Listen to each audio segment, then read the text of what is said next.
Alors je vous invite s'il vous plaît à prendre place. Nous allons donc commencer ce premier panel de cette deuxième journée. Ce panel est dédié aux questions d'enjeux épistémologiques et méthodologiques. Alors dans un contexte académique de production des connaissances où on questionne davantage les cadres épistémologiques et méthodologiques sur leur tendance à reproduire des violences symboliques et institutionnelles. On a eu l'occasion d'en parler déjà un petit peu hier et ce matin aussi. Nous allons donc dans le cadre de ce panel pouvoir explorer les défis méthodologiques et épistémologiques qui sont liés donc à la recherche sur les migrations en Belgique. Pour ce faire, nous accueillons un panel exclusivement féminin. Nous allons donc commencer par la présentation ici à ma gauche de la doctorante Naiké Garny, qui est doctorante donc au Centre de recherche sociologique de la KUL Leuven. Ses recherches portent sur la relation entre le genre, la migration et le sans-abrisme. Naiké Garny a une maîtrise en communication appliquée, une maîtrise spécialisée en études du genre.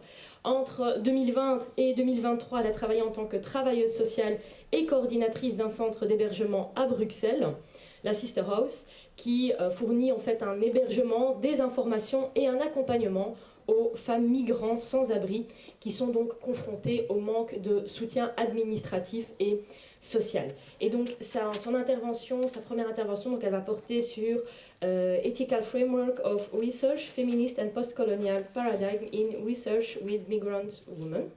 Dans le panel ici à ma gauche. Cette intervention à deux voix donc, sera menée par Aista Bah, qui est membre et porte-parole de La Voix des Sans-Papiers à Bruxelles, qui est donc un collectif auto-organisé, auto-géré qui est né en 2014, si je ne me trompe pas, et qui sera donc aussi accompagnée de Florence, qui est professeure à l'école de recherche graphique et chercheuse en socio-anthropologie à l'université de Mons, qu'on est très heureuse aussi d'accueillir ce matin. On terminera enfin ce panel en donnant la parole à la chercheuse Marwa Neji, la chercheuse donc, de l'université de Gand, qui mène sa thèse sur la migration féminine postcoloniale dans le contexte euro-tunisien. Elle est aussi militante au sein donc, de l'association de solidarité des femmes arabes, AOSA, et membre aussi du réseau européen des femmes migrantes. Alors pour ce panel, nous aurons l'occasion d'avoir un discutant qui est présent aussi ici dans la salle. Donc il y a une petite modification par rapport au programme qu'on a annoncé. La discutante, donc la professeure Sarah Muru, malheureusement est indisponible. Et donc on remercie très fortement le professeur qui est présent aujourd'hui donc, de l'université de Gand d'avoir accepté au pied levé de la remplacer et d'assurer donc cette discussion ce matin. Donc le professeur Giacomo Orsini, qui est invité, donc maître de conférence à l'université de Gand, qui est à l'université du LB, pardon. J'ai votre petite feuille ici parce qu'il y a une petite modification, voilà, c'est ça. Et qui est un chercheur, donc postdoc, au centre du CESMIR de Gand, et donc maître de conférence effectivement à l'ULB. Ses recherches portent sur la migration, la race, l'ethnicité et la politique de diversité. Alors, quelques informations pratiques pour ce premier panel. Donc, vous allez avoir chacune 15 minutes de présentation. Je vous ferai un petit signe quand il vous restera 5 minutes plus ou moins pour terminer votre présentation. On donnera à ce moment-là la parole au professeur Orsini pour vous poser les questions. Et alors, on passera ensuite la parole au public pour pouvoir assurer la discussion sur ce premier panel. Voilà, sans plus tarder, je passe donc la parole à la chercheuse Naiké Garny, ici à ma gauche. Merci beaucoup. So I will do my presentation in English, but I will be pleased to discuss about it later on in French if it's needed and if it's general will. So to start, I will propose an ethical framework of research as a feminist and post-colonial paradigm in order to start research in my fieldwork, which will be the Sisters' House, and a place for homeless migrant women in Brussels. So as an introduction, I was thinking to go into the historical and political context. Sorry, the PowerPoint seems to have troubles. So I was wanting to dig into the historical and political context of my research. So as you know, in the late summer 2017, in the city center of Brussels, a new episode of the state violence regarding migration in line of the European policies occurred, and migrant people, coming from Eritrea, Ethiopia, Sudan, mainly, were arriving in Brussels in the North Station and in the Maximilian Park, and to provide an emergency solution and to keep them out of closed centers with the related risk of forced expulsion. Belgian citizens mobilized themselves to welcome migrants under their roofs and to allow them to sleep in safety. And it's known as the hosting at home system that has been analyzed also. This is when I got in touch with the Citizen Platform by becoming a volunteer. Within a group of 12 volunteers, we were present every evening at the Parc Maximilien to organize this accommodation. And I'm not telling this freely, of course. It has an impact on the next informations. So the gender specificities were taken into account at a very early stage of the movement, and as we were organizing this accommodation. And this is based on this reflection on gender specificities related to migration, that we started a model of non-mixed accommodation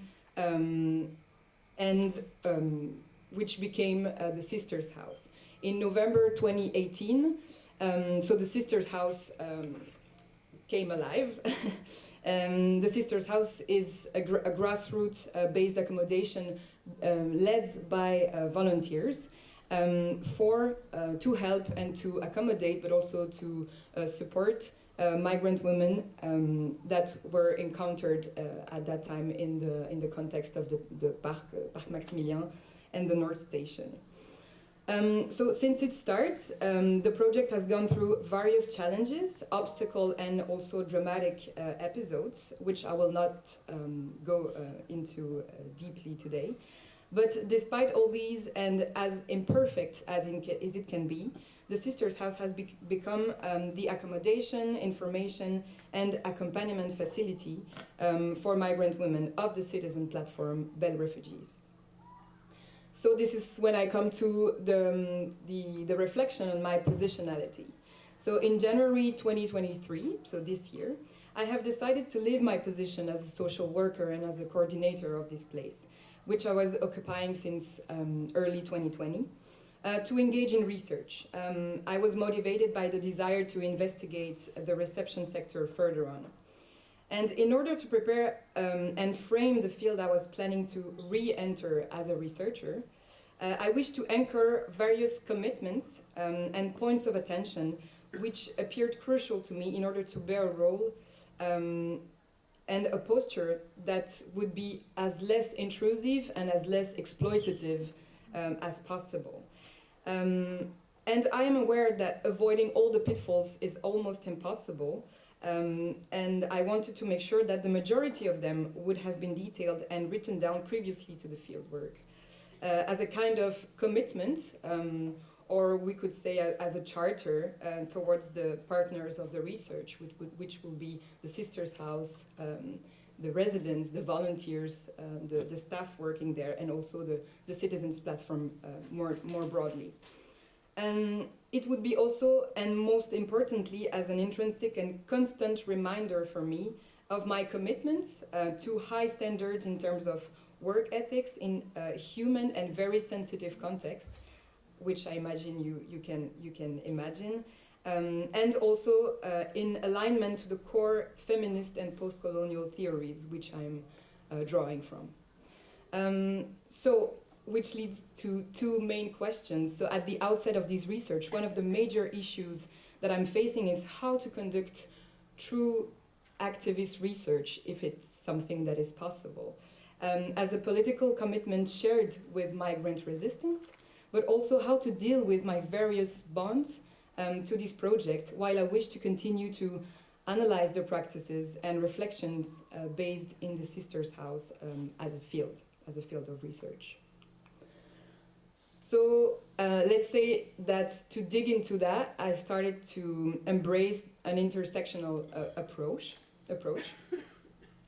The idea is that my project seems to be at the crossroads of various research fields, for example, such as migration, gender and feminist, but also homelessness, resistance, critical race and post-colonial studies. So indeed, it proposes to analyze what is happening inside the Sisters' House through an intersectional perspective. So my research is embedded in the field of migration studies through a feminist and resistance lens, but also it aims at participating to the field of gender and feminist studies through a critical race and post-colonial perspective.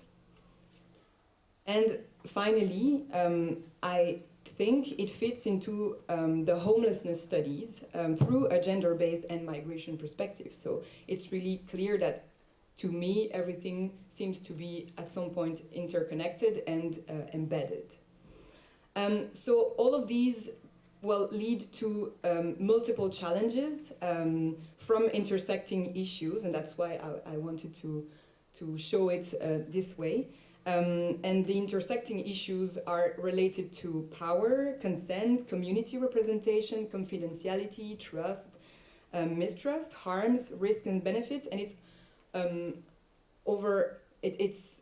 related also to the fact that I will be working with women, so the gender issue is also very much something that is connected to it, but also the human rights and social justice.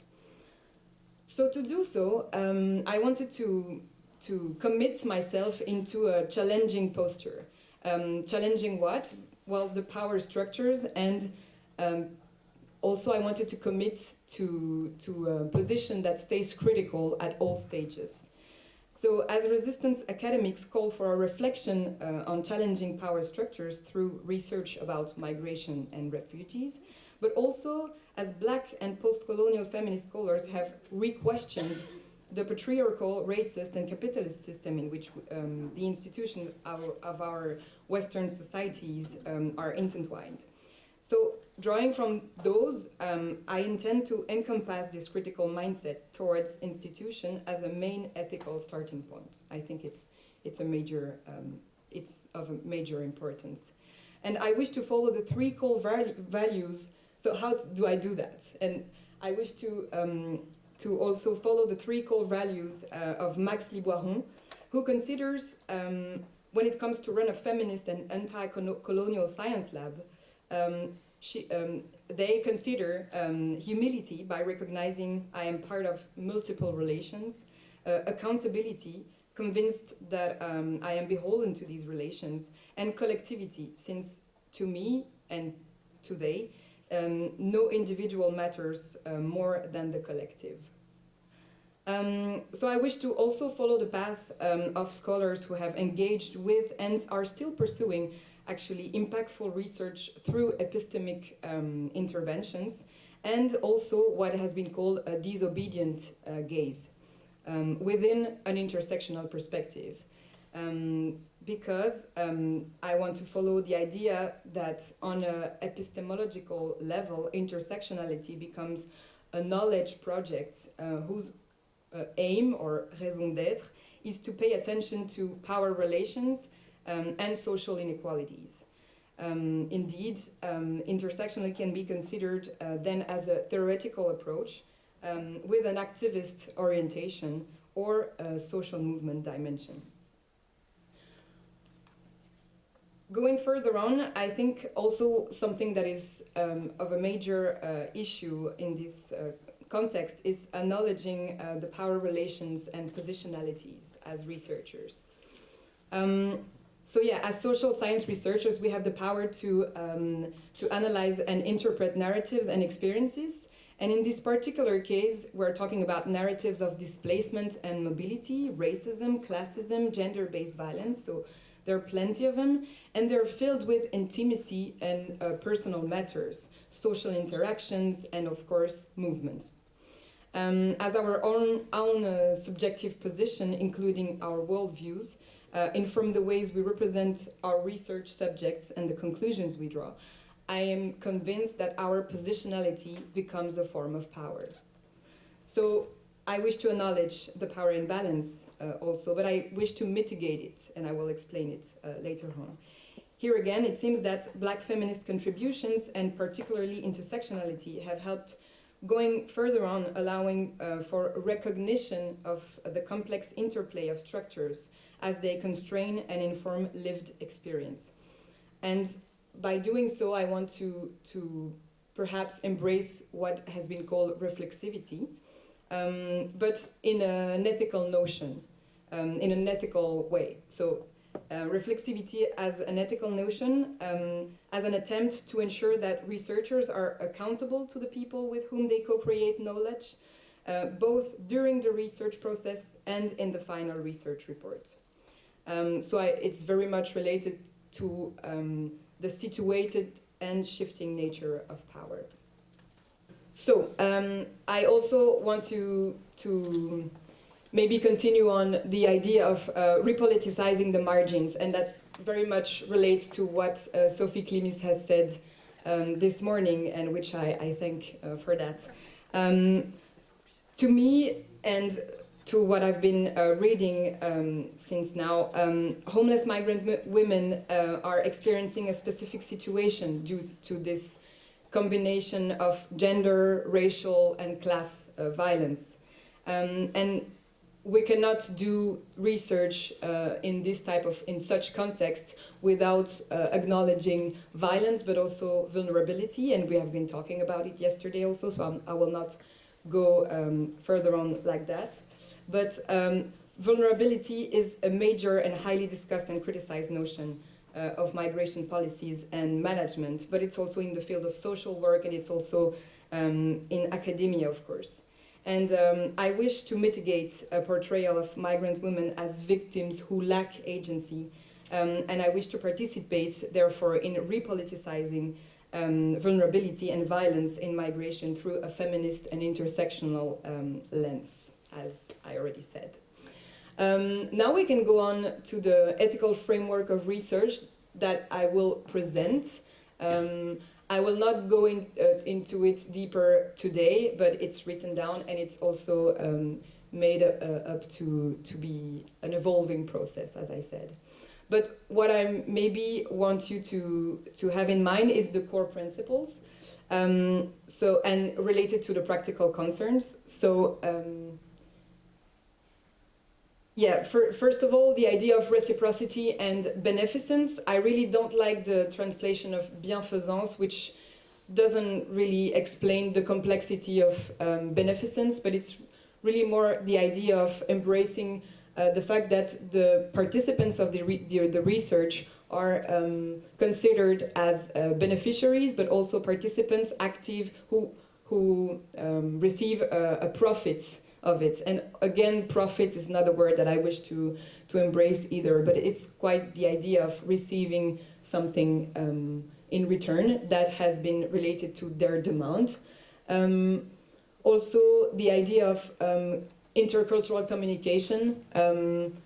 I know this is going to be a challenge, and I wish to embrace that by also drawing from human values that are like very much connected to honesty, respect, intimacy, which are quite complex, specifically in this type of context. And also a core value and principle would be related to confidentiality and trust. We all know that process of consent in this type of context are quite complicated, and I wish to commit to something that will be ethical and confidential, but also iterative. So in terms of that we will end up with at the end of negotiations, but also the negotiation will be a process, so it will not at some point be fixed. Another thing that I wanted to mention is the fact that I wish to be accompanied by two types of advisory boards. The first one would be a board built by experts of feminist and post-colonial approaches from both global south and north.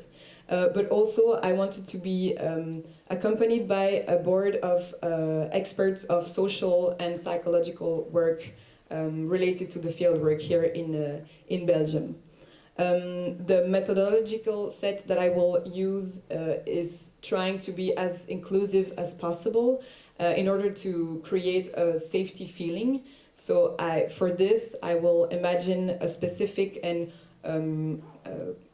mixed approach methodological set to be able to have an input of the participants that will be as much powerful and also creating or reinforcing agency. Finally, the idea of broadcasting and diffusion.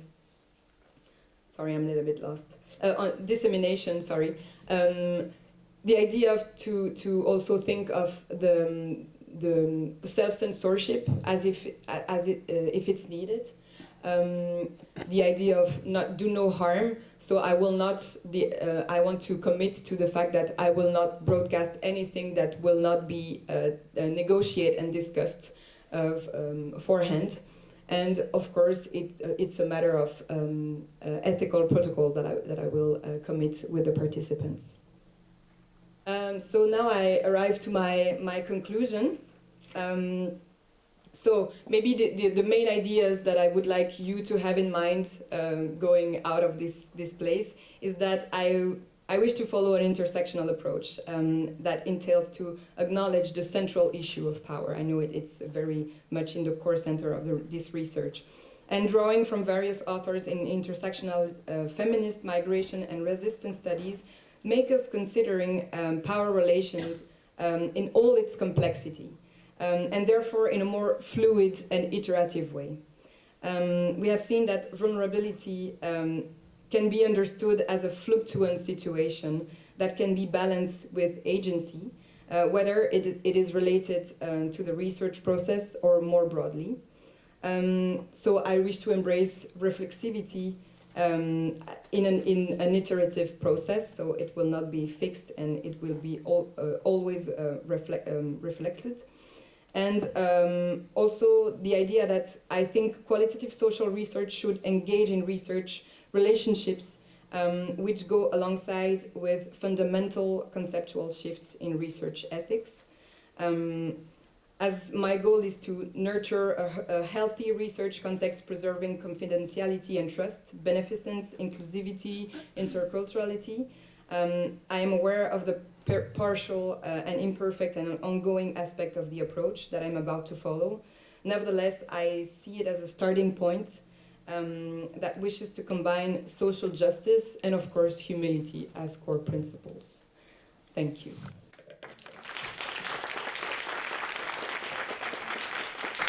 Alors, sans plus attendre, nous allons passer donc la parole à Aista et Florence. Oui, alors Fanny, est-ce que tu peux leur... Merci beaucoup. Nous allons donc prendre quelques minutes pour lancer votre présentation.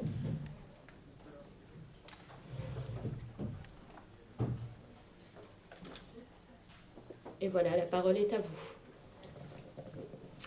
Bonjour à tous et à toutes. C'est un vrai plaisir pour nous d'être là aujourd'hui. Et on est très content d'avoir été conviés à ce panel tout spécifiquement qui aborde donc les enjeux méthodologiques et épistémologiques et qui nous donne la possibilité d'expérimenter une présentation à deux voix autour d'un nous militant. Alors nous, on ne va pas revenir sur le cadre méthodologique de notre recherche, mais on va tenter une mise en pratique justement de ce qui nous nourrit à travers les perspectives féministes et décoloniales. Ce nous, on va l'employer pour parler des vécus et des pratiques des membres d'un collectif de personnes sans papier à Bruxelles en tant qu'outil de lutte et de résistance. Mais avant toute chose, il nous a semblé important de nous présenter un petit peu plus, afin d'une part de situer les conditions de notre prise de parole et également de revenir rapidement sur le dispositif de la recherche. Alors, rebonjour. Rebonjour. Moi, je suis Bah. Allô, vous m'entendez? Rebonjour. Je présente. je suis Bah Aista. Ça fait 13 ans que je suis en Belgique, toujours 106.2, c'est ce jour. J'ai intégré le collectif de la Voix des sans-papiers depuis sa création en 2014. Ce qui a fait de moi aujourd'hui une militante qui m'a permis de participer à la mise en place et à la réflexion de plusieurs projets, dont 2 qui me tiennent particulièrement à cœur. Le projet Y en a marre, dont on viendra vous parler durant cette présentation, le journal des sans-papiers. Donc moi, je suis Florence Delhaye, je suis une alliée de la Voix des sans-papiers depuis quelques années et je suis notamment membre du projet Y en a marre. Cet engagement politique sur le terrain, avec la VSP, il m'a amené à un moment donné à vouloir m'outiller théoriquement jusqu'à mener une recherche qui a tenté de rendre visible la complexité des engagements de ce collectif et qui a tenté de comprendre comment les pratiques de résistance de la Voix des sans-papiers ont élargi le répertoire d'action collective au sein de la lutte les concernant et qu'est-ce que ces pratiques produisent comme proposition à la fois politique mais aussi épistémologique de la part du collectif sur eux-mêmes en tant que concernés et plus largement sur la société. Les enjeux épistémologiques dans cette présentation, ils se situent donc à 2 endroits. D'abord dans les modalités même de la présentation, où on a eu la volonté de s'interroger sur comment laisser s'exprimer les voix du terrain au-delà de la récolte de données dans les espaces académiques.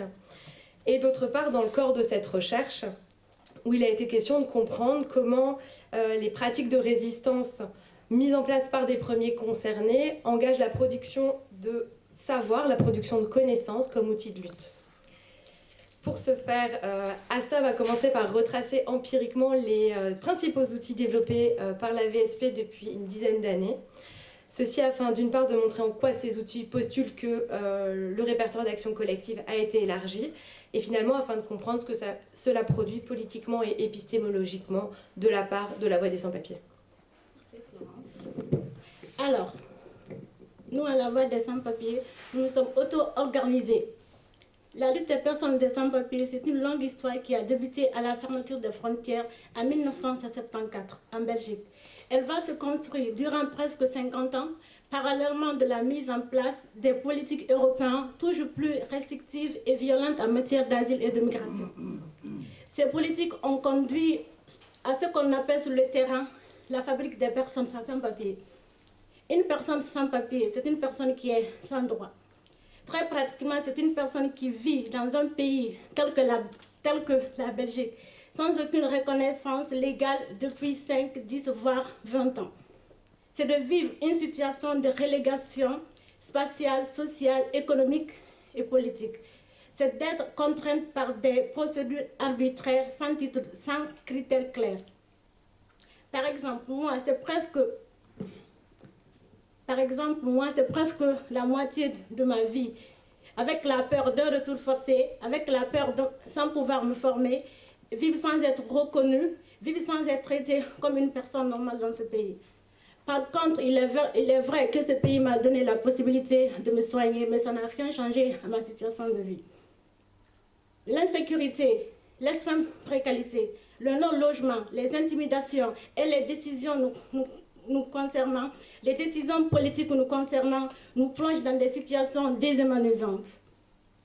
Face à cela, notre seule solution a été de nous organiser en collectif pour porter notre lutte. La Voix des sans-papiers, dont je fais partie, est l'un de ces collectifs. Nous nous sommes auto-organisés autour de l'occupation d'un premier bâtiment à Molenbeek, au boulevard Léopold II. Être ensemble pour nous a été une manière de se prendre en charge. De pouvoir organiser des rencontres et des manifestations.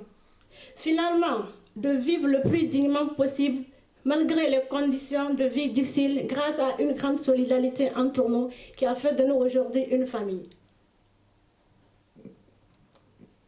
Au fur et à mesure, la VSP est devenue donc un espace de lutte, un espace où nous luttons contre le silence des politiques en matière d'asile et de migration, et avec la revendication centrale, la régularisation de tous et de toutes, la mise en place de critères clairs, justes et permanents dans la loi, et l'accès à un logement pour une vie digne en Belgique.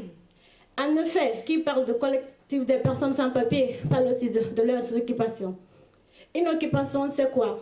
Une occupation, c'est un logement, un lieu de lutte politique où nous échangeons, où nous organisons, où nous travaillons nos activités. Une occupation est donc en tant que telle une action qui nous a permis de mettre en place plusieurs projets. Des projets, par exemple, en lien avec la constitution des dossiers juridiques ou portant sur des enjeux éthiques dans le cadre de projets artistiques ou encore un média porté par des personnes sans papier. Ces projets sont nés face au constat que nos voix ne portaient pas malgré nos mobilisations et nos manifestations. Il fallait des renforts.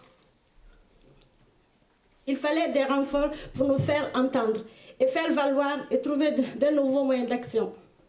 Le projet Y'en a marre est au cœur de ce changement. Le projet Y'en a marre, c'est un projet qui consiste à mettre une personne sans papier avec une personne papier pour un accompagnement dans ses démarches administratives et dans sa vie de tous les jours. Mais c'est aussi un lieu collectif de réappropriation de nos droits, car comme nous aimons le dire, nous sommes nos propres avocats et personne ne connaît nos dossiers mieux que nous, les personnes sans papier.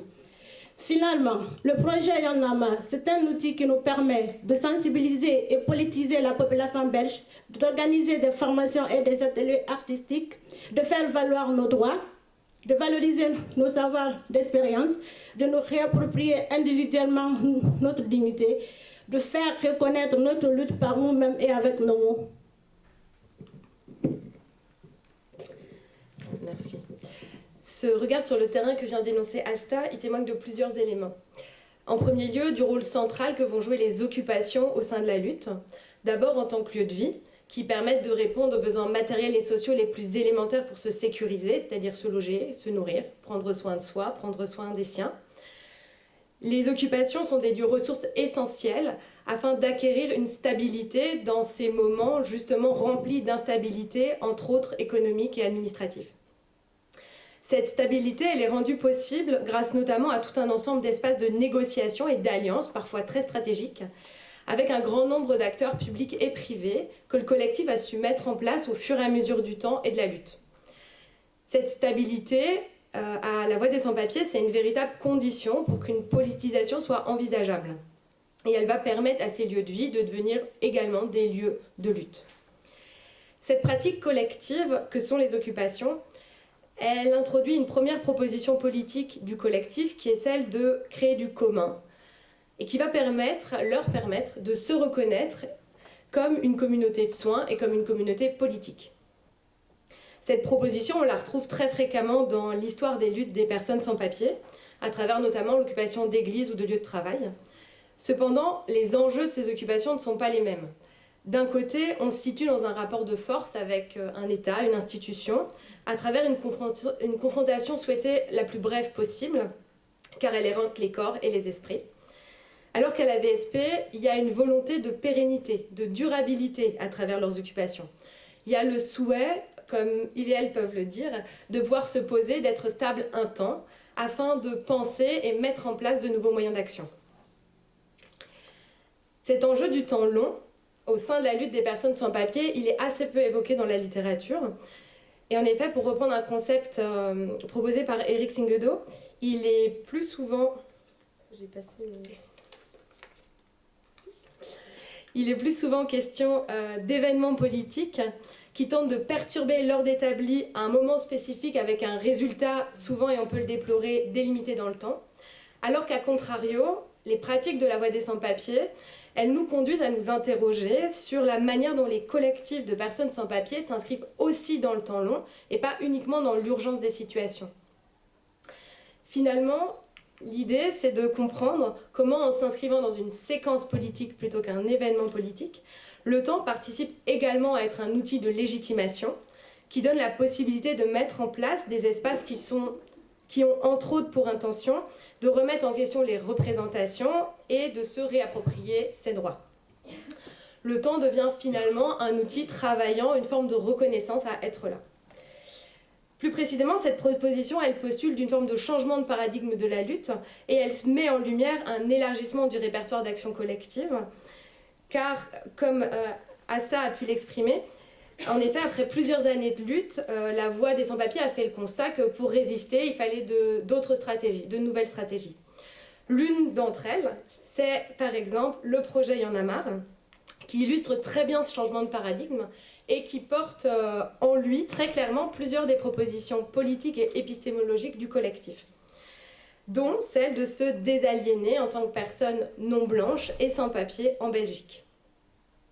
Il est question ici, en s'inscrivant dans la pensée décoloniale de Frantz Fanon, de la nécessité pour celles et ceux qui sont assignés à des zones d'exclusion sociale, économique, politique, spatiale, comme on a pu le dire, portés par des discours médiatiques et politiques stigmatisants et criminalisants, de pouvoir se recréer à la fois de nouvelles subjectivités individuellement, mais également une conscientisation politique collectivement.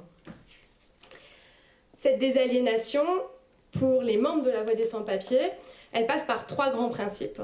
Être autonome dans la lutte, ensuite reprendre possession et porter une parole spécifique, et finalement remobiliser, reconnaître et faire reconnaître ses propres savoirs d'expérience. Plus précisément, on retrouve donc ici une volonté de la part du collectif de décentrer la production de savoir. En effet, il s'agit pour ses membres de se reconnaître et d'être reconnus comme des agents épistémiques clairvoyants, pour reprendre une formule de Magali Besson. L'enjeu pour la VSP est donc à cet endroit que le récit moderniste dominant, qui est inscrit dans un héritage colonial qui induit une hiérarchisation des savoirs et des épistémés, que ce récit il puisse être re-questionné grâce à un renouvellement des pratiques narratives et des imaginaires, notamment à leurs égards. Cette proposition de désaliénation, elle ouvre 3 autres propositions de la part du collectif, qui sont celles de contrôler le récit à leur égard, de décoloniser les solidarités et de transmettre leur propre histoire de la lutte. Ainsi, à travers notamment le projet Y en a marre, qui s'organise à travers donc, des espaces de ressources, de formation et de transmission d'expériences entre pairs, mais également à l'intention des citoyens et des citoyennes, à cet endroit-là, la VSP engage la question de la production de savoir en s'appuyant justement sur l'articulation entre savoir et pouvoir. Finalement, il est question pour une population non blanche, assignée à des zones d'exclusion, de porter une parole politique qui lui est propre et de prendre une place et participer à la vie de la société en mobilisant et politisant autour de elle la société civile. Plus précisément, ce qu'active la Voix des sans-papiers à travers un projet tel que Y en a marre, c'est l'engagement politique des voix minorisées tout autant que de la société civile, et c'est de pouvoir présenter différemment la question de l'altérité en performant un autre récit, c'est-à-dire en portant d'autres épistémologies et d'autres visions du monde sur l'avant de la scène. Pour conclure, ces propositions, elles cherchent finalement à faire entendre une pluralité de voix afin d'élargir notre compréhension du monde social et le rendre plus digne collectivement. Pour terminer, on souhaitait revenir sur les modalités de la prise de parole. Cette recherche, elle est issue d'un dialogue qui s'inscrit dans la durée avec un grand nombre des membres du collectif. Et en portant cette double position de chercheuse et de militante, je n'ai cessé de m'interroger sur comment écrire, puis comment présenter une recherche sans que ma voix ne se substitue à la voix, aux voix des sans-papiers. Cette collaboration à 2 voix, c'est finalement une tentative qui montre que la production de connaissances sur un sujet peut donner la possibilité au message politique des premiers concernés et impliqués de se faire entendre dans le cadre académique avec reconnaissance et par eux-mêmes. C'est pourquoi le dernier mot de cette présentation sera politique.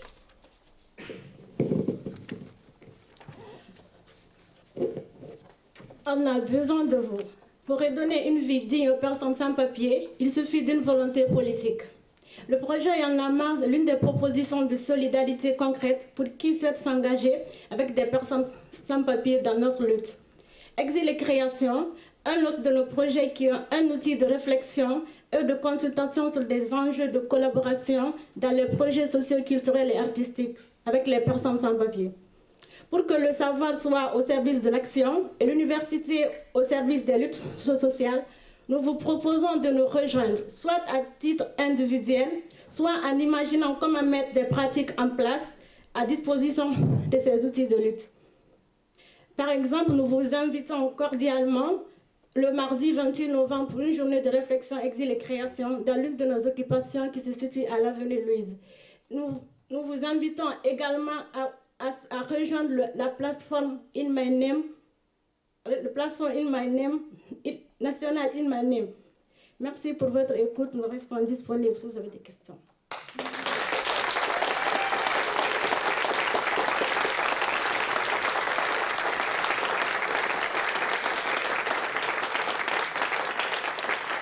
Merci beaucoup pour cette présentation. Nous allons donc céder la parole pour la dernière intervention à Marwa Neji. Merci. Alors, plus difficile à présenter après un tel esprit de résistance et tout. En fait, je vais switcher en anglais parce que ma présentation en anglais, mais je serai contente d'avoir des questions en français, bien évidemment. So today I'm presenting about something that it is not in my main topic. I'm mainly working on gender and migration in the Euro-Tunisian context from a post-colonial perspective that Naiké studied very well. But today, and I will come back to my positionality to this research, I'm myself a migrant woman living in Belgium, so after some years during doing the research, I was thinking, why did I choose Europe and why I didn't study Belgium? Because it was something very absent during my lecture, during the books I studied and all. And just to pitch up that I'm doing the research in French and I started reading only in French. And you will see why I mention this in the end of the presentation. So just to go forward, so today I'm presenting about the legacy of commitment vis-a-vis colonial heritage and epistemological study of the case of Belgium. So the main subject, and as a small introduction, I could mention that Belgium, and this is what I already mentioned, is not considered as an immigration country. If you do some migration study and some migration lecture, despite its migration history and the percentage of immigrants living there. For a while, the relationship between academia and politics and politicians in Belgium remained complex, and we can explain it more, but we could see it through their example. How is it very difficult to make the real life and the real experience of people into policy and politics. And here maybe I mentioned the role of the academia to do this role and to fill this gap. So for quite a long time, most academic publications have been reluctant to advocate any kind of public policy in favor of migrants as a minority group. Always according to Belgium. It highlights the neglection of migration study and the lack of public policy that will favor migrants as a minority group, not even those origin from the ex-colony.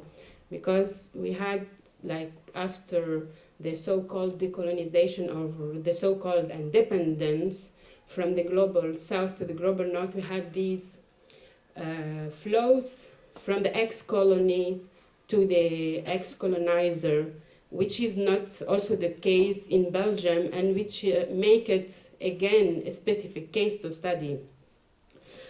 So migration was in Belgium an exclusive government affair, and any attempt to study it must line up with the official position.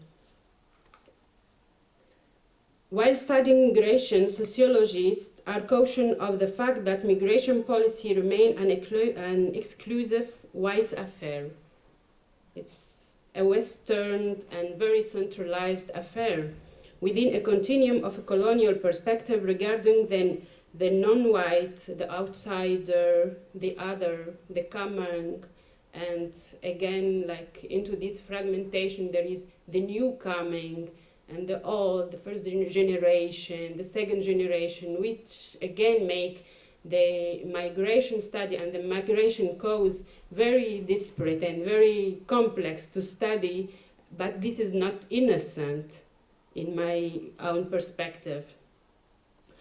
So Belgium is a concrete example for the continuum of the power relation while studying migration, whenever the situation in Flanders, and this is where I live also, is even more critical, where the intersectionality of migration research within racism and discrimination topic raises simultaneously with the rise of the far-right parties.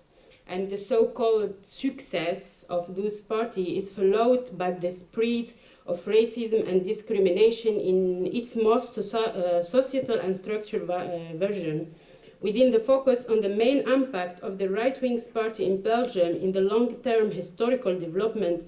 I try to accentuate the spread of racism and fascist tendency within a regional disparity, because we are again talking about Belgium, and the regional disparity makes a big difference. Talking about Wallonie or talking about Flanders, it's always not the same.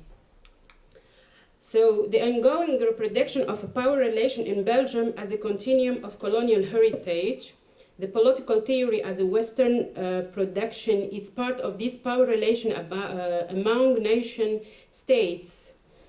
So now I aim to present the historical roots of the far-right political party in Belgium in the aim to study its implication within politics and policy in Belgium, within a main focus on migrant study and racialization against migrants. On the 19th century, and I guess this was already discussed yesterday, but I will just mention it, was criticized with the European expansion, colonialism, territorial dispossession, violence, and to some extent genocide and ethnic cleansing.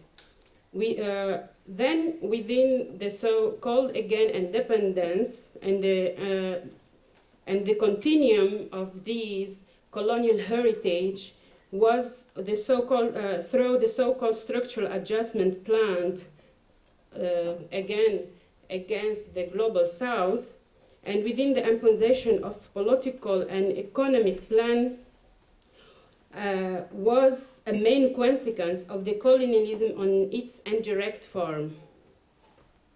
Since then, the 20th century, colonialism has manifested in migration within post-colonial transformation, follow a logical of continuum colonial legacy.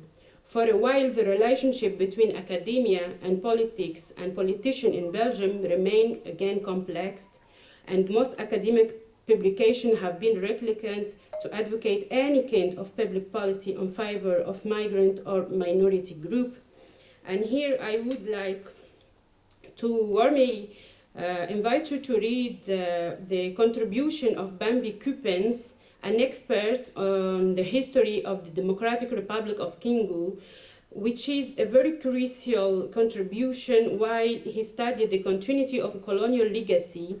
And his contribution traces a direct line between how black were treated by whites during the direct colonial period, and then how immigrant and colored minority are discriminated and oppressed in Belgium in the nowadays life, let's say.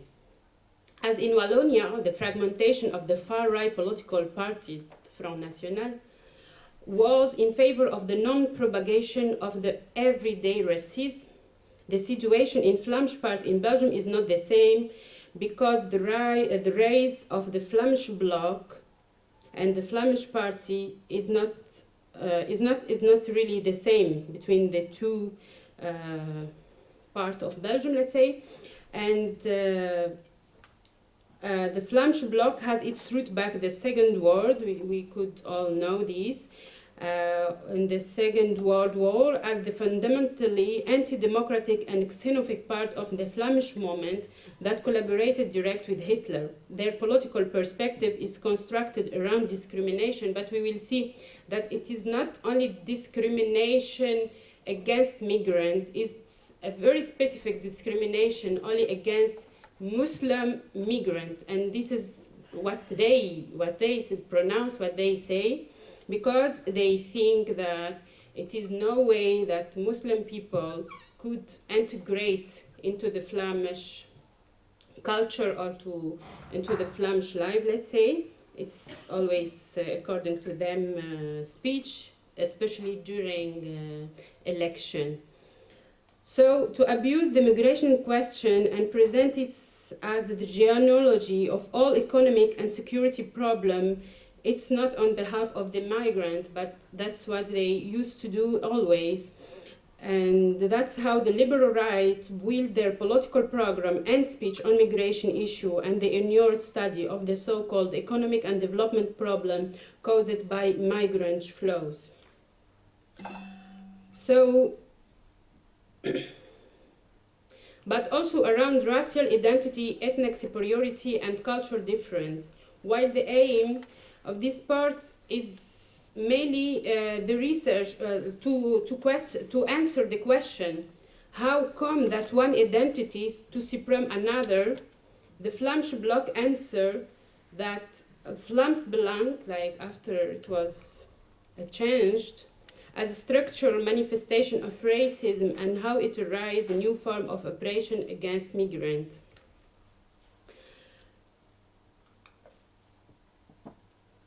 So, from a post-colonial dynamic and racism incubation in today's Belgium society, I could mention that the Belgium immigration policy followed mainly the internal need of workers in the local market, because the first coming, and this is how they called, were worker.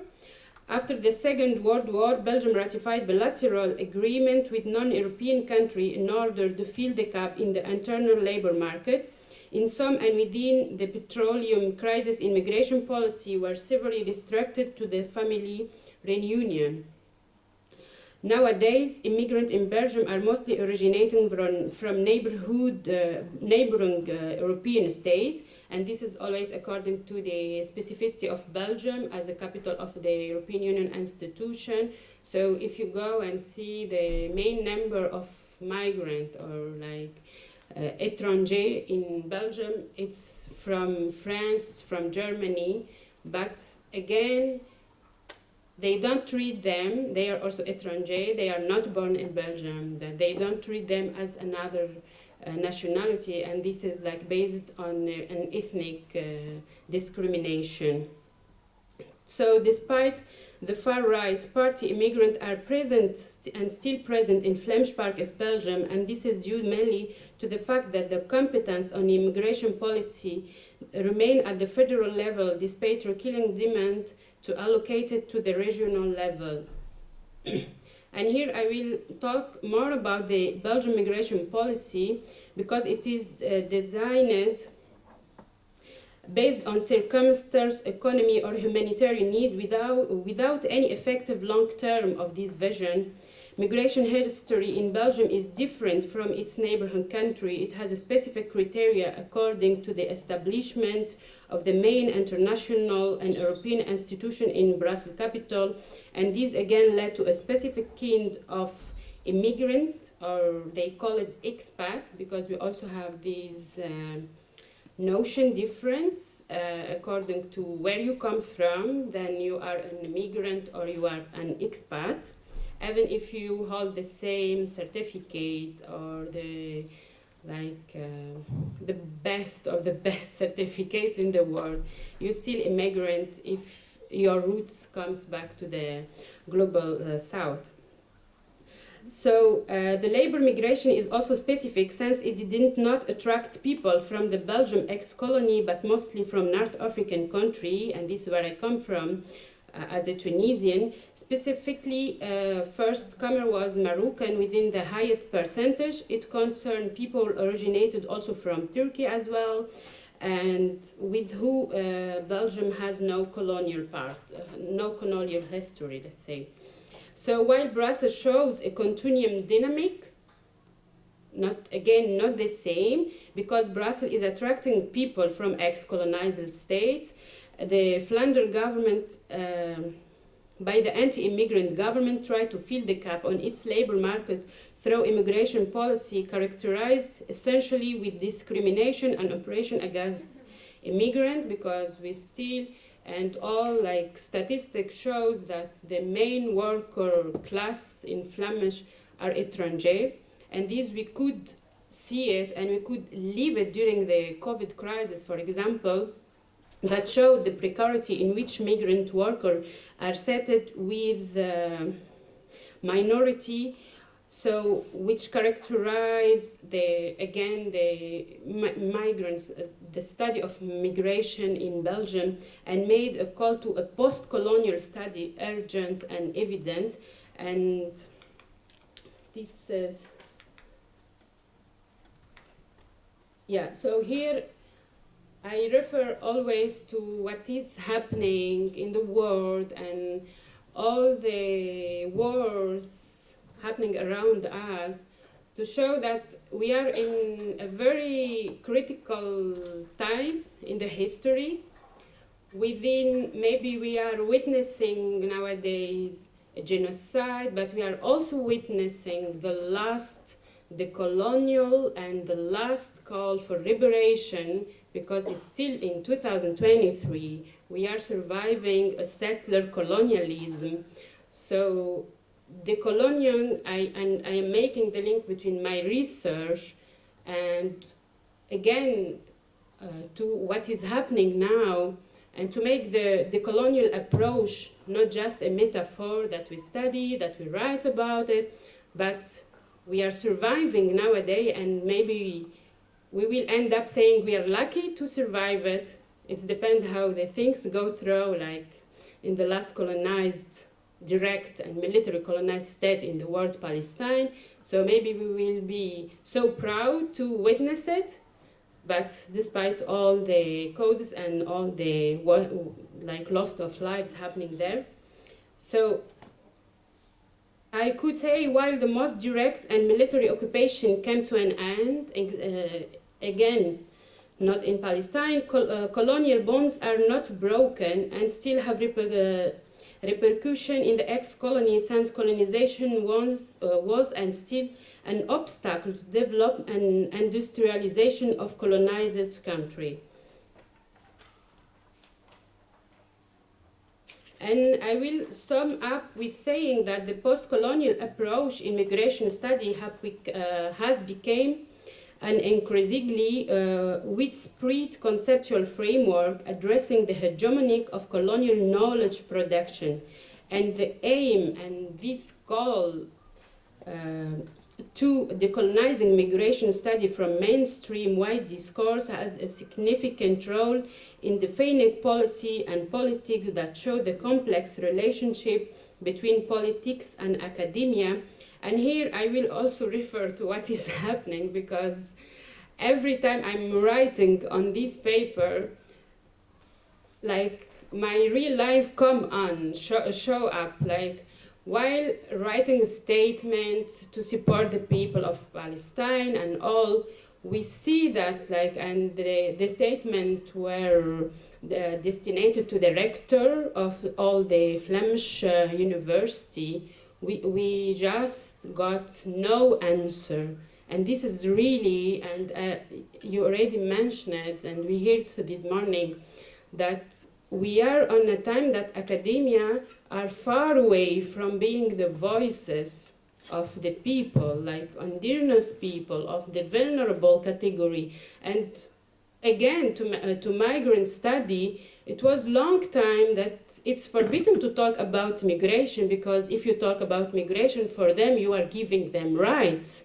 It's the same if you talk about women.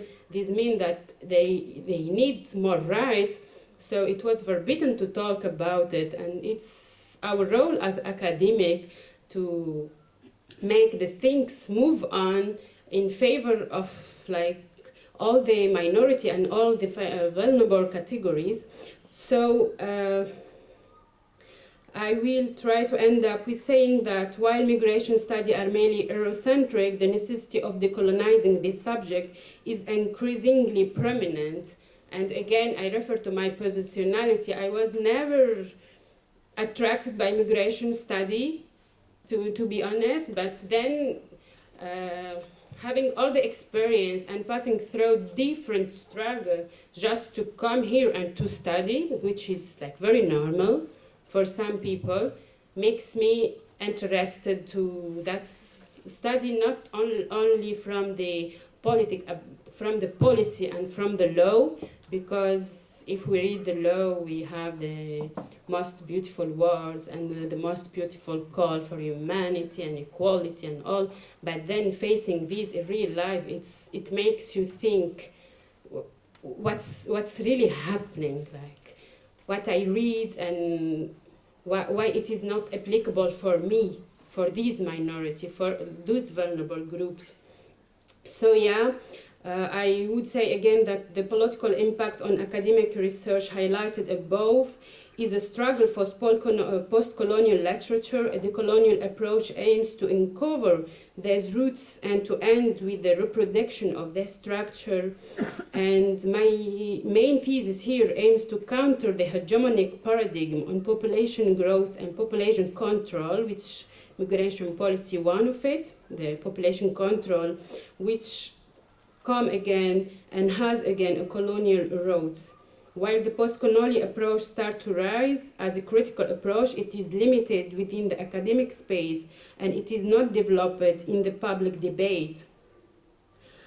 And this has its political consideration, of course, as the same is happening in French, while some academics resist post-colonial study as a critical approach. In Belgium, the absence of public debates is simultaneously linked to the absence of serious apology or any kind of indemnity, and these highly demonstrate the continuum of power relation and the negligence of colonial history and its impact on today's nation development. The links between the post-colonial critique and multiculturalism have also been discussed in the Belgian case, although unfortunately they remain at the margin of migration study. In relation to the colonizing agenda, I emphasize a call again and foreground the work of scholars already engaged in post-colonial research and aiming to break away from hegemonic study. Indigenous people and racialized migrants are well suited to collect and analyze migration policy. And here I come to a slogan that very warm to my heart, saying nothing about us without us. You cannot discuss migration without talking with migrants, without having a migrant in your cabinet. It makes you like far away from the reality. So I say again, indigenous people and racialized migrants are well suited to collect and analyze migration policy for a critical perspective far away from Western popular centralized approach, not of course to exclude scholars from dominant majority involved in supportive or activist research thinking, those really who think out of the traditional westernized box aligned with the critical study for the, again, the other, the coming, the non-national positionality. And I will end it here. Thank you. Thank you very much, Marwa, for your presentation. So now I give the floor to Giacomo Orsini for the question. Ok, thanks a lot. Merci beaucoup. Peut-être, bon, je commence en français à dire que je vais parler en anglais, parce que c'est plus facile pour moi. Mais on va essayer avec une traduction. Je vais à faire des phrases un peu courtes, comme ça on peut faciliter le travail. Ok. Thank you a lot to all your presentation. Just one. Yeah, I hear this. Okay. I just wanted to start from making a little bit sense of my position into this debate. So, yeah. Okay.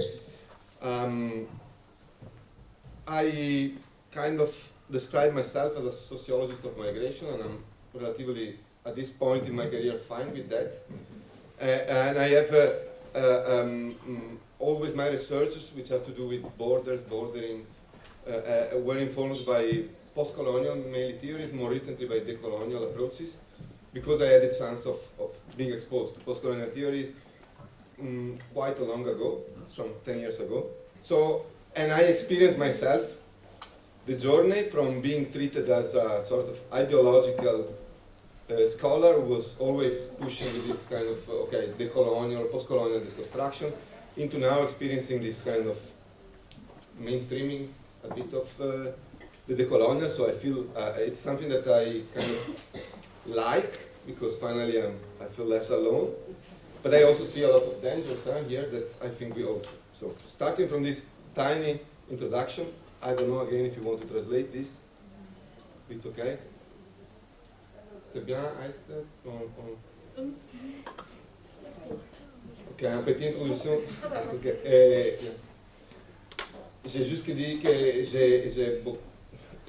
je suis un sociologue de migration, je me définis comme ça. Et je n'ai pas ce moment particulier, de problème particulier avec ça. Et je viens d'une trajectoire un peu où j'étais exposé à des théories postcoloniales il y a plus de 10 ans.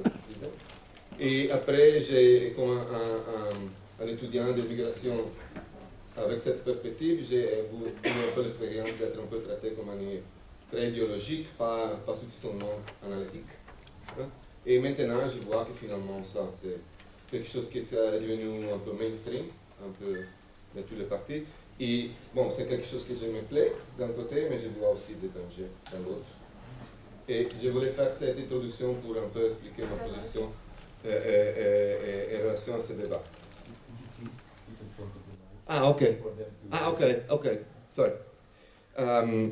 So, now based on this, I have a few questions which are kind of targeting more specifically some of you, but they can be good for everyone. So maybe I just pose the question or comment or reflection, and then you decide who goes with them, if you want to go with them. Oui. Donc les questions seront adressées de manière plus générale au panel, et celles qui le sentent d'y répondre le feront. Elles ne sont pas directement directionnées. The first one has to do with the position of our or these epistemologies that we have been discussing in relation to the older, or what was before, the mainstream epistemologies available in the field. It's part of the question. Ok. Donc la première question, c'est sur la relation entre les épistémologies qu'on vient d'introduire ici et la relation avec les anciennes mainstream epistémologies. So if we take the post-colonial seriously, there is no superior universal knowledge. So I'm wondering, how do you place these other epistemologies that you are adopting in relation to the mainstream one, in terms of, do you want to replace, take the space of the debate, or to coexist? And I'm asking this, so you stop me when I speak too much, and I'm asking this because in a way also our own realization, our own reflection departs from those theories we are very uncomfortable with. Our own analytical methodologies are those which we have learned partly in this Eurocentric and Western-centric academia. So this is something that is uncomfortable for me as well, but how do you position yourself with this old Eurocentric, somehow racist, somehow bigot knowledge? La question qui est dirigée à toutes est est-ce que l'objectif d'introduire la réflexion épistémologique que vous introduisez là est celle de replacer, de prendre la place, ou alors de faire coexister avec des formes de épistémologie ancienne, et cela étant dit que votre réflexion à l'origine même de la réflexion qui est menée dans chacune des interventions, on part d'une base épistémologique qui reste eurocentrique ou occidental-centrique. Et donc, voilà, comment est-ce que l'introduction de ces épistémologies alternatives est vécue par rapport à celle qui précède la réflexion même que vous menez. Then another point about the ethics of what we do. We do discuss, and I know I've taken part to a lot of this discussion, which also relates to the positionality of the researcher.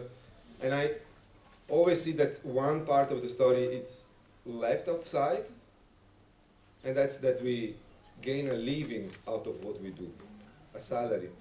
And again, I don't have an idea myself on how to integrate this elephant, but I'm a bit tired of always going in circle around the elephant. So I was wondering if you might have some kind of interesting idea here and how you cope with that, and how that might also put you in a way it can rephrase the kind of power relation with the research participants to the extent that we kind of need the research participants. And et donc la deuxième question, elle est plus en lien avec l'éthique de ce qu'on fait et la positionnalité. C'est que dans tous ces débats sur la positionnalité et sur notre rapport avec nos interlocuteurs, et le terrain, il y a une partie de l'histoire qui est souvent laissée de côté, qui est le fait qu'on gagne notre vie à faire de la recherche et que c'est un éléphant dans la salle autour duquel on tourne et qu'on n'arrive pas toujours à adresser dans ce genre de discussion, alors que cette question-là, elle remet en question le rapport de pouvoir qu'on a justement avec les interlocuteurs.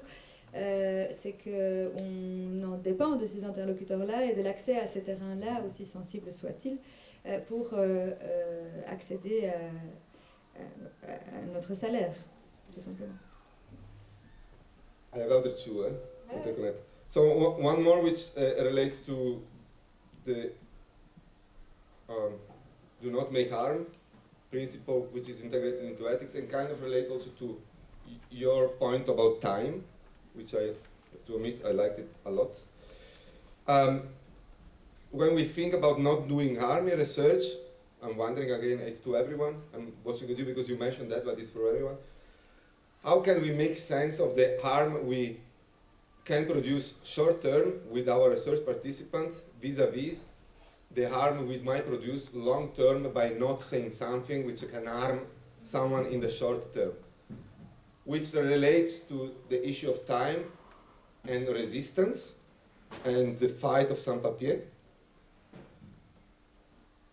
And here I try to elaborate. So if I take seriously Marxist perspective on migration governance, the fact that there are sans-papiers within Europe, for example, and that these sans-papiers can survive, so their bodies can remain alive, that's perfectly aligned with the purpose of the policy. So I'm wondering, in your kind of use of time to elaborate on the practices of resistance, if we could call that part when we just reproduce solidarity, or we collaborate to survive, just call it survival, which already tells a lot about strength and about the violence of the governance, whether when we reach out to the wider society, then we might be seeding resistance. So as two different acts which relate to each other, but maybe it's a good way to integrate time into this analysis. And okay, yeah, sorry.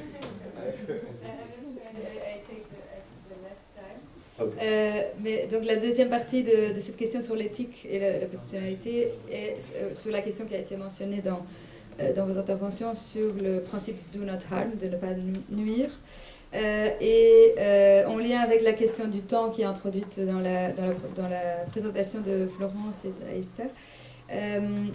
Comment est-ce que on pèse dans nos recherches donc le principe de la nuisance potentielle qu'on peut provoquer sur le court terme à nos interlocuteurs, la peser avec le potentiel nuisance sur le long terme de ne pas l'étudier et ne pas le dire. Et donc, dans un contexte, en lien avec ce qui a été dit sur le temps dans le contexte spécifique de la lutte des personnes sans papier, la question du court terme et de la résistance, il y a Giacomo adopte une perspective marxiste sur la gestion des frontières et sur le fait que les corps des personnes sans papier qui résistent et qui continuent de travailler et de produire ici sont en parfait alignement avec le système capitaliste. Et comment est-ce qu'on peut donc intégrer cette question du temps avec les concepts de survivance à côté des concepts de résistance. En utilisant un concept de survivance à côté connecté au concept de résistance. Une dernière réflexion. So adopting mainly postcolonial, I would say, approaches, we learned that universities and knowledge had a central role in reproducing racist power. This relates to, especially also Marwa, intervention. And we do then tackle knowledge on migration from this perspective, and we are uncomfortable with what we do, etc., etc. But then I want to nuance this and bring this discussion to our current time. And our current times, I would say, are a bit different, to the extent that the more racist forces in society which respond to corporate power, to capitalism, nowadays, and I'm thinking about Trump, but I can use many other examples, do develop their argument, their racist argument, in opposition to official knowledge. So while we think our role in undermining the legitimacy of academic knowledge, okay? So on the one hand, by blindingly aligning, so by not seeing this nuance, do we run the risk of providing this kind of threatening powers to provide them with good arguments to even strengthen their position of opposition against the legitimacy of what comes from academia? And on the other hand, whether if in this new relation of tension between racist power and official knowledge, we can see the cracks where we might enter another role, which I don't know which can be.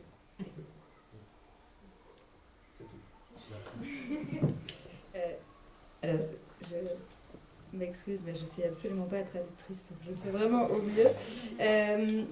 Alors, plus en lien avec la présentation de Marwa au départ de l'approche coloniale et de cette postcoloniale, pardon, et de cette idée que la connaissance produite dans les universités a été centrale dans la reproduction d'un pouvoir raciste et que étudier l'immigration dans ce contexte-là nous rend particulièrement inconfortables au départ de cette idée-là. Ce que Giacomo propose de peser est aussi le fait que les pouvoirs racistes et populistes qui sont présents qui ont du temps d'antenne et qui proposent des discours comme Trump et d'autres, développent régulièrement leur argumentation justement en opposition avec la connaissance officielle. Et donc la question, si je l'ai bien comprise, était comment est-ce qu'on réfléchit au fait de pouvoir potentiellement fournir des bons arguments qui vont permettre à ces forces-là qui se font entendre de parfaire leur contestation et renforcer le discours avec des arguments qui permettent d'opposer un discours raciste versus la connaissance officielle. Merci Giacomo pour ces questions. Je vous proposais peut-être de vous donner la parole dans l'ordre de vos interventions, ça vous allez pouvoir répondre aux interpellations que vous souhaitez pertinentes. Voilà, Naiké, à toi la parole. Merci. Moi, du coup, je me permets de répondre peut-être to the first question, because I think it's perhaps more related to the step or the level to which I am now regarding my research.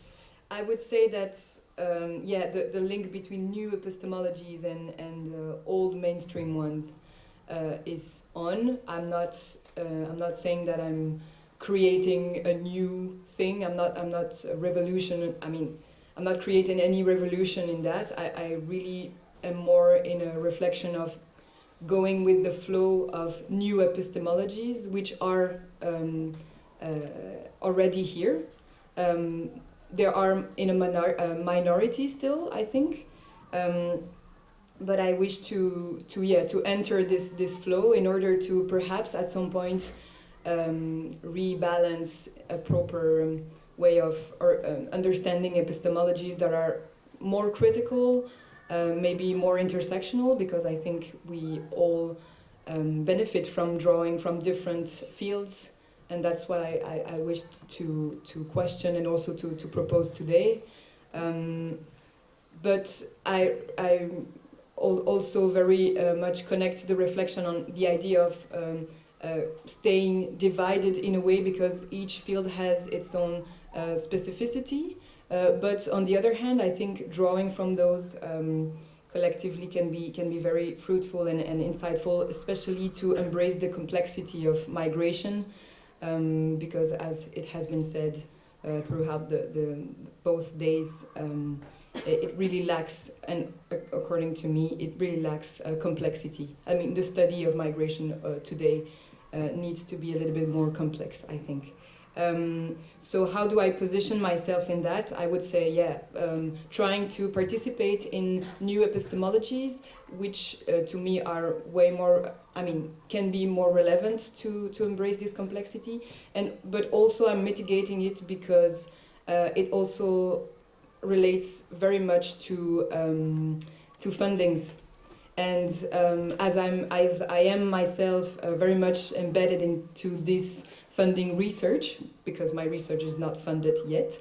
I'm trying to position myself critically, but on the other hand, I know that it will be it's needed to at some point be understood as a not mainstream researcher, but at least somebody who is valid and whose research is legitimate in the eyes of the funding institutions.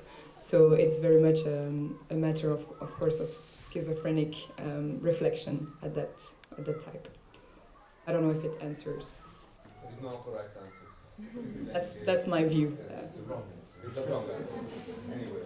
Et alors, il y avait des questions plus spécifiques pour Florence et pour Aista. Merci pour ces questions. Je vais aussi revenir plutôt sur la 2 et la 3, du coup.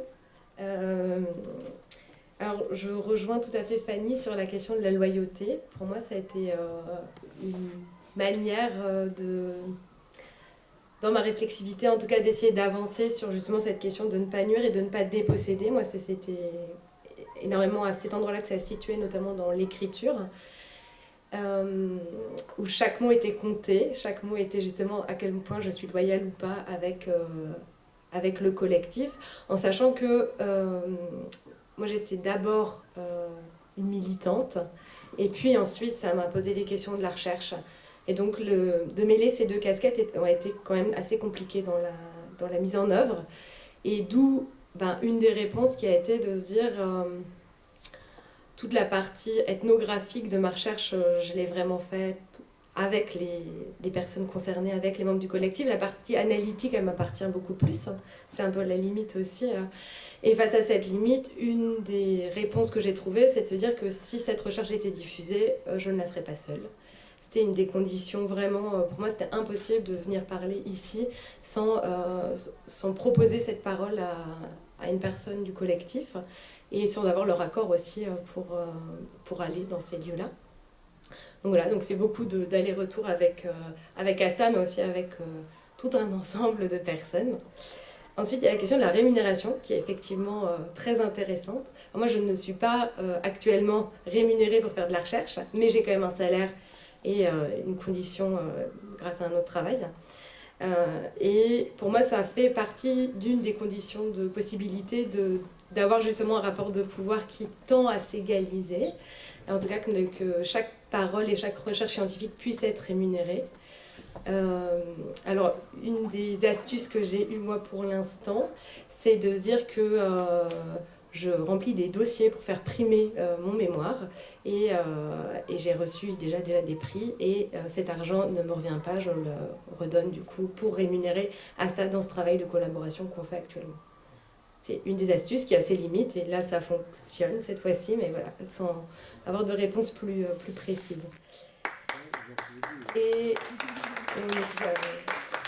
juste par rapport à la question de survivance et de résistance, alors la manière dont c'est amené par la voie des sans-papiers, c'est une question de survivre et d'exister.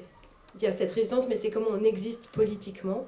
Et c'est vraiment deux prises de, oui, un peu ce qu'on a mis en lumière, que les occupations, c'est une forme justement pour survivre, c'est une forme de se mettre en collectif, c'est aussi une réponse à la survivance qui est effectivement dans une temporalité d'urgence. Et puis ensuite, il y a ce temps long qui me semble très intéressant à étudier et à regarder, où l'existence et la résistance peuvent se mettre en place. Et pour moi, en tout cas, cette accroche par le temps, elle peut amener des réponses. J'ai pas beaucoup plus de place. Est-ce que tu souhaites Peut-être je vais rajouter quelque chose. Alors, moi, ce que je voulais dire dans ce qu'on a dû faire avec Florence, et du coup, étant une personne qui n'a pas de papier, qui n'a pas de ressources, du coup, au début, je n'étais pas trop emballée pour faire ça parce que je ne connais pas. C'est la première fois, je n'ai pas fait des études universitaires. Et du coup, j'ai réfléchi avec mes collègues, je me dis peut-être en le faisant, ce sera une manière de nous faire valoriser et de faire connaître, en fait, de nous faire entendre encore une fois. Donc, du coup, je pense que Florence, elle a déjà dit tout. Le travail qu'on a fait, je suis vraiment heureuse de faire ce travail avec elle. Et aussi, je pense que c'est une autre opportunité pour moi que pour les autres. Et qu'est-ce que je peux aussi dire si ce n'est pas... Merci. Merci Florence. Je voudrais ajouter un petit, c'est qu'on n'a pas forcément tout le temps parlé en termes de rémunération, mais aussi d'intérêt, un peu pour revenir sur ce que Naiké, tu proposais, de c'est quoi le profit pour la personne en face. Donc je parle plutôt d'intérêt, où moi j'ai de l'intérêt symbolique à être ici aussi, et de comment, quel intérêt Aista elle avait à venir aussi. Et donc là, nous, c'était la question politique, et c'était un enjeu important de se dire comment l'apport théorique, il peut nourrir aussi un message politique. Et sur l'action de la rémunération, c'est aussi un des enjeux du coup qu'on mène dans cette réflexion sur exil et création, sur les projets socioculturels et artistiques, et la question de la collaboration, de l'éthique à travers ces projets-là, et la question de la rémunération est centrale, parce qu'il a pu arriver que des personnes, des artistes, puissent penser que parce qu'on rémunère les gens, leur voix est moins valide. Et tout ça, c'est vraiment important de remettre ça au milieu de la scène et de se dire que non, une rémunération à égalité est importante dans des collaborations, quelles que soient les personnes. Merci Florence et Aista. Alors Marwa, si tu souhaites aussi réagir. Oui, pour répondre à la première question, en fait, je veux résumer le tout en dire que moi et toi, on est dans la même plateforme, c'est SMIR, et cela veut dire que c'est plutôt coexister. Même aussi, d'un point de vue méthodologique, on ne peut pas analyser ou étudier les études migratoires sans revenir à l'histoire de la migration, sans revenir à la littérature migratoire, même celle hérocentrique et très westernisée, si on peut dire ça. Alors, c'est plutôt coexister, c'est plutôt collaborer, c'est plutôt donner un espace aux gens qui, eux, ils vécu des situations vulnérables, que ce soit de migration régulière ou irrégulière, parce que, parlant de la migration même régulière, il y a cette violence structurelle qu'on ne voit pas chaque jour, qu'on ne le voit pas sur les télévisions, pas dans la rue, mais le fait pour un étudiant étranger d'aller chaque année, le fin d'octobre, pour renouveler sa résistance, et parfois au milieu des examens, on est obligé d'aller, de renouveler tout ça, et après finir avec, si tu n'as pas la nationalité européenne, tu n'as pas accès aux bourses, tu n'as pas accès à telle et telle chose. Alors, c'est vraiment que faire la recherche en collaboration et avec ces gens qui vécu les situations. Et ici, on a un fort exemple de la recherche et du terrain. Alors, c'est la meilleure, selon mon perspective, des recherches, en fait. Et c'est encore, je le redis, c'est la coexistence, mais aussi parce qu'il y a dans certaines universités ou dans certains centres, il n'y en a pas des centres de recherche pour la migration. Et il y a tellement des universités qui n'ont pas des centres de migration. C'est alors donner la possibilité à ces gens qui ont ce background de migration, de l'idée et de eux être, disons, les leaders et les créateurs de ces networks, de ces projets en fait, et ne pas seulement être ceux qui rejoignent. Parce que, comme je l'avais mentionné, ce n'est pas l'idée que les migrants, ce n'est pas juste des fieldwork. À chaque fois, on a besoin d'écrire, qu'on a de fonds pour faire une telle ou telle recherche sur la migration. On revient aux migrants pour demander ses avis, comment vous avez vécu ça, comment était le passage dans les bateaux irréguliers. En fait, c'est pas ça la valorisation des migrants. La valorisation des migrants, et pour lutter contre cette déhumanisation, c'est leur donner la voix et leur donner les espaces et leur donner la possibilité d'écrire, de parler, de s'exprimer. Et c'est plutôt développé dans certains espaces, mais pas dans les autres. Et c'est ça, je pense, le rôle des académiques et des chercheurs, de créer et de parler, d'essayer de partager, de collaborer, même dans les espaces neutres, disons, parce que c'est la position la plus confortable, c'est d'être neutre. Alors il faut vraiment agir dans ces terrains dits neutres pour permettre aux gens et leur donner cet espace, en fait. On a besoin de plus d'espace. Et puis, on a besoin de transmettre cet espace, ces lectures, ces articles, ces bouquins et tout, en des réels politiques, de mettre dans le profit des migrants, soi-disant, et pas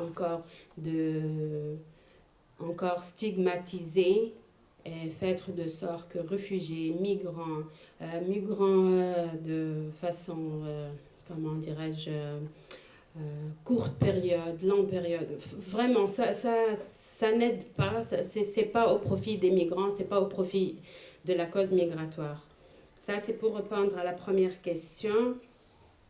Et je rejoins aussi Naiké, qu'on n'en invente pas en étudiant la décolonialité, on n'invente pas, en fait, on l'a trouvé et on essaye de l'enrichir peut-être et à donner nos points de vue, si on peut dire comme ça, mais d'une façon bien sûr académique et scientifique, le plus qu'on le peut en fait. Juste, c'est pour la première fois que je me sens favorisée, ne pas avoir des fonds. Alors, j'ai cette liberté d'écrire, de dire, de m'exprimer en toute liberté. Et voilà, c'est un autre appel. Comment nous, les chercheurs dans ces domaines de colonialité, de féminisme et surtout l'espace féministe, c'est vraiment quelque chose de très choquant pour une féministe décoloniale. en réagissant avec les féministes très western, c'est quelque chose très différent, très réel pour moi. Je peux le décrire comme ça.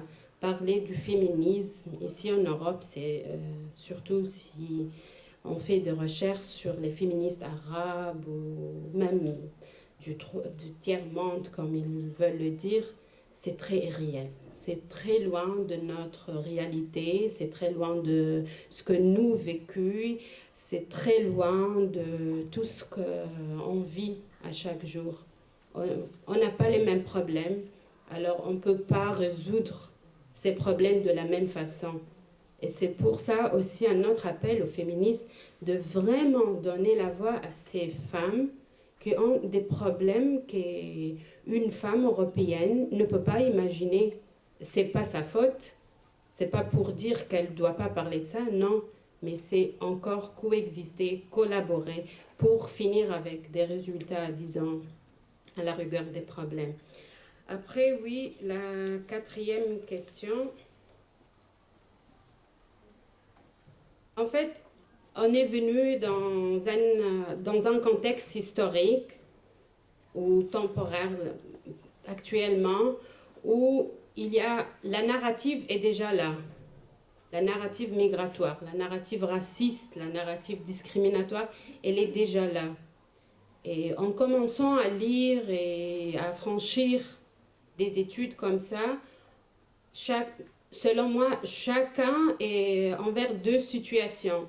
Ou bien reproduire cette narrative, et c'est la plus facile en fait, parce que la littérature est là, la réalité est là, alors c'est très facile de reproduire, ou de construire.